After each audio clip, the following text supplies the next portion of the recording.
Back, it's halftime has ended 34-22. Norristown kind of exploded towards the end of the game a little bit there. Tennent takes possession of the ball. You saw Norristown open up big, and then it looked like they slowed down a little bit. And then towards the end of the second quarter, Green came back in and provided some much-needed spark offensively and defensively, which allowed Norristown to once again regain control as Johnson weaves his way to the hoop to no avail. I want to personally take this opportunity to thank both those wrestlers for coming down and talking to me at halftime. Steve Fiddler and Mike Inyard, both nice guys, and hopefully they have a good season. The halftime show was sponsored by the Birdcage, which is a refreshment stand here, run by the N Club and Mr. Santangelo. Give a little plug for them. Green with a nice dish off to the side. Good job trying to create a shot. James ends up with the bucket, but Maurice Allen did a really nice job coming across. Nice leaping action there. A lot of athletic ability out on the court right now. Well, at the as the teams came back out, Tennent had Taylor and Johnson with the coach in their ear on the bench as the other players were warming up. So it looks like he's looking to those two seniors for some leadership in the second half. Green skates across the floor.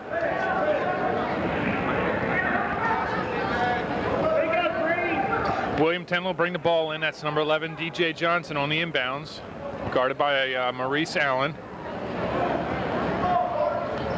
Brings it into Shear. Shear guarded by Marcus Green. The pick. Shear still with the ball. Over to number 24, Jason Brown. Inside to DJ Johnson. Easy 2 points. Johnson now has 9 points. So it's a nice ball movement on the part of Tennent. They found Johnson with a clean cut to the middle. They might have gone over that at halftime because you didn't see a whole lot of that during the first half. That's true. Green controls for the Eagles. Over to Allen. Allen back to Green. Back to Allen. He's got James on the other side. Allen looking, nothing there. Green back on top. Over to Andy James, 0-0. James pulls up for three. It's good. It's good, and the Eagles take a 39-24 lead. James has all 5 of the Eagles' points so far in the second half. Tennent opens up in a 3-2 defense, which is new to them for this game. Curtis Taylor inbounds to DJ Johnson. Johnson bringing it up the court. Controlling the ball. Over to Shear. Shear inside the straight. Back out to Taylor. Taylor looks for someone that's open. He dribbles out. Taylor dribbles around to the right side, back to Johnson. Johnson controls, pulls up for 2. Easy 2 points again for DJ Johnson, and it looks like the Panthers are coming out a little stronger. Johnson's got 4 points for the Panthers since he's been back. How many does that give him for the game? That's 11 for him. Allen pulls up on the shot, no good. Rebound, Brown. Out to Johnson again. Dribbling against Marcus Green. Inside to Jason Strait, it's no good. Andy James with a steal. Dribbling up the court, loses his dribble a little bit. Heavily D'd by the Panthers. Allen on the wing.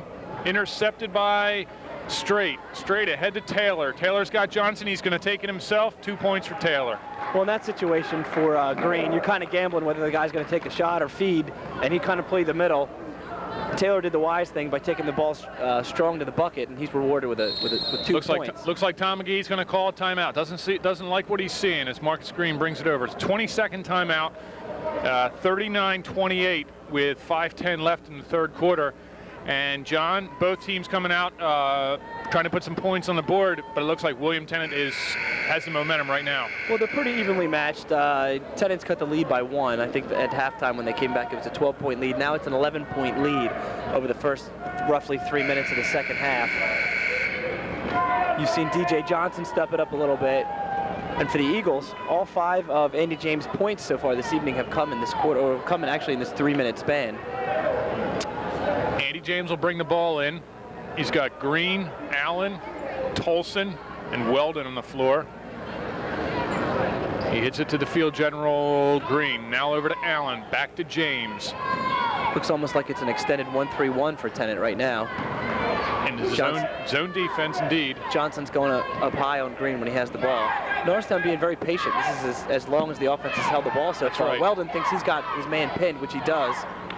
Weldon takes a shot, it's no good. He gets his own rebound and puts it right back up. He's double digits tonight unofficially. That's his 10th point. Here comes DJ Johnson for the Panthers.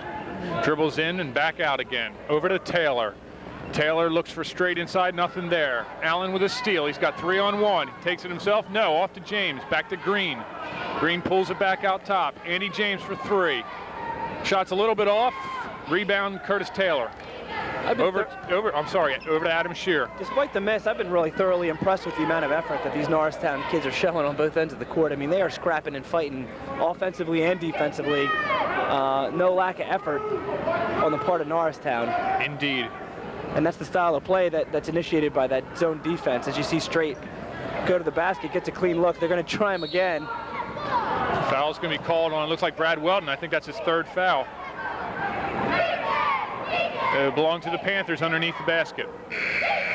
As we see a substitution, Weldon goes out, Josiah Perry comes in. That's Josiah Perry, number 32.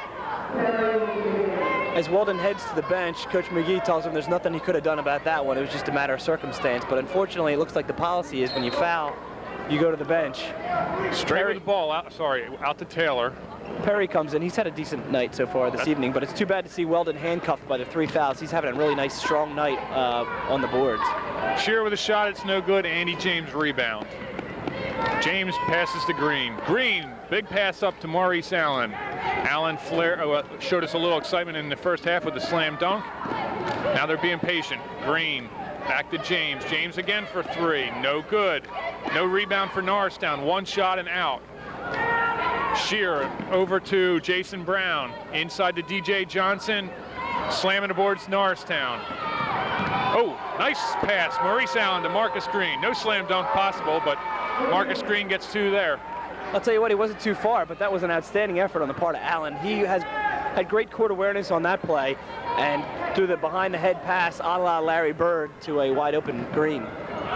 Shear to Straight, no good. Andy James rebound, but stolen right away by Shear. He brought the ball down and he's got his pocket pick. Shear gets 2 points. It's a good job by Shear. Looks a little bit like Green on that one. Comes down, makes a great defensive play, and then manufactures some points off of it. And that's what Tennent needs. It's 43-30. Oh, there's a collision between James and Straight.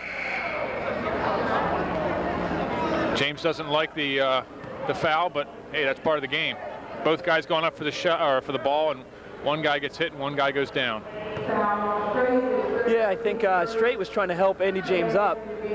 Certainly doesn't get an A for sportsmanship in that one. Kind of shoot him away, unfortunately, because I don't think it was purposely the intent of Straight to put Andy James in a position like that. Salim Campbell takes a shot. It's off. Rebound by Jason Brown.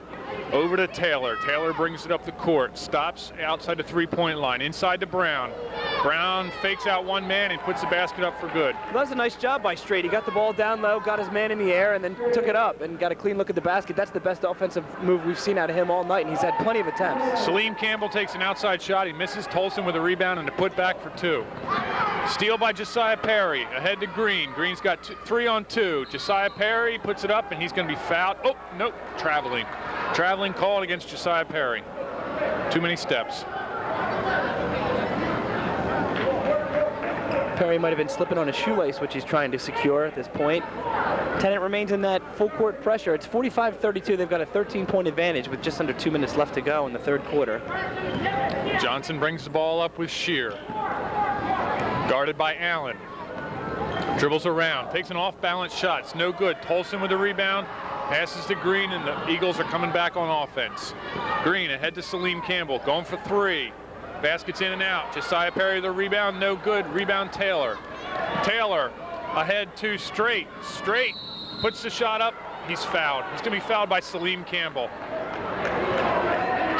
Campbell's got a couple of fouls against him. Tough job. Campbell that pretty much defended him as well as he could have. Norristown continues to dominate on the board, and from the offensive end, they're getting at least a 2nd attempt at the basket, if not a 3rd or a 4th. Tennent is totally outmanned on the boards. Tennent would need an increased effort from this guy on the line right now, Straight, if they were going to be able to hang into this game as we head towards the 4th quarter. Straight's listed as 6'4", but he struggling with the rebounds right now. He's a real soft 6'4". He's calling for the ball a lot down there, and the opportunities that he has had so far this evening, he hasn't made good on. I don't know if he's intimidated by the jumping ability of the shorter Norristown players. Well, talking about height, Lee Fowler steps into the game. He's 6'6". He's a junior, and he takes over for Tolson. We have a foul, and it's going to be against Fowler, I believe. He just gets in the game. Yep. First foul on Lee Fowler. Tennent takes the ball over. Taylor into Johnson. 1:17 left in the third quarter. DJ Johnson dribbles over the timeline. Over to Taylor to Shear. Shear settles it down a little bit. Guarded by Green. Inside to Taylor. Taylor over to Straight. Straight loses a handle on the ball, and the Eagles are back on offense. Oh, Josiah Perry a little trouble with the ball. Taylor with a layup. Taylor's had a good game. He's been very active. He's wide open on the offensive side. Shear finds him. Oh. He was trying to catch and shoot and also keep Marcus Green in his eyesight the whole time, and resulting in a turnover. Loses the handle on the ball and turns it over to the Eagles. Substitution, Brad Weldon's back into the game for Perry. Okay, yeah, Josiah Perry takes a seat. Perry getting limited action tonight. Norristown holds a 10-point advantage with 40 seconds left to go in the third quarter. This has been a lot quicker quarter. The first game I had a chance to talk with the refs a little bit. They were blowing their whistle an awful lot, earning their salary. Yes. Which is what happens when Norristown takes the floor with this aggressive play. Taylor with a layup. It's no good. He didn't use all the backboard. Green ahead to Campbell. Over to Allen. Allen back to Campbell. Loses the handle. It's going to stay Norristown. It's going to stay Norristown. The great thing about Norristown is maybe the passes aren't exactly as accurate and on the mark as you'd like, but there's 4 guys cutting at all times. So if the intended receiver isn't there, there's usually someone also cutting at the same time who ends up with the pass. That's right, and they do these little touch passes, and they're successful because someone's always in their back pocket waiting for it. Allen bring the ball in, ahead to Brad Weldon, back to Green. Green sets up the offense. Looks over his options. He's going right down the center. Nope, there's going to be a foul.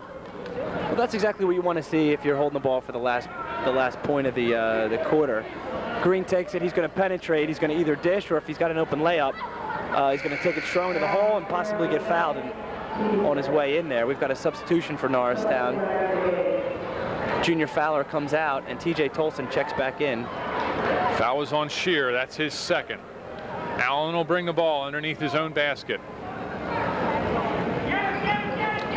Into Campbell. Campbell in the center to Weldon. Weldon dribbles 2-step, and he gets 2 points. 2 seconds left in the quarter. They're not going to get a shot off. Man, that almost looked like a half-hearted attempt on the defensive side of things by Tolson. He didn't realize he was going to be so close to the ball. Breaks up the attempt for Tennant's last shot. And I'll tell you what, Brad Weldon with 12 points, he's probably averaging about a point a minute. He hasn't seen as many minutes as Coach McGee probably would like for him to get, but he's been in foul trouble. Norristown will open up the fourth quarter with a 12-point lead. But they really have remained in control of the game for the majority of it. That's true. A couple scares. That's true. Weldon started off the game with a lot of points. He had, I think, 5 or 7 points right at the beginning of the game. Sat down because of some foul trouble, but now he's come back on the floor, and he is the leading scorer for Norristown.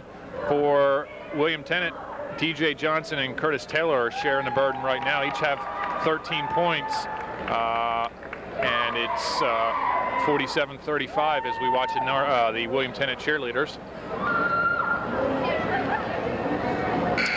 Well, I'm going to make a prediction on the final score. We'll see how close I can get. All right, here we go. 70-47. I think Norristown's going to start to pull away. 70-47. I think you're looking at a 23-12 run in the fourth quarter. I really am, because I think what's going to happen is with about 2 or 3 minutes left to go, Tennant's going to be all over Norristown, and they're going to go to the line a lot. All right.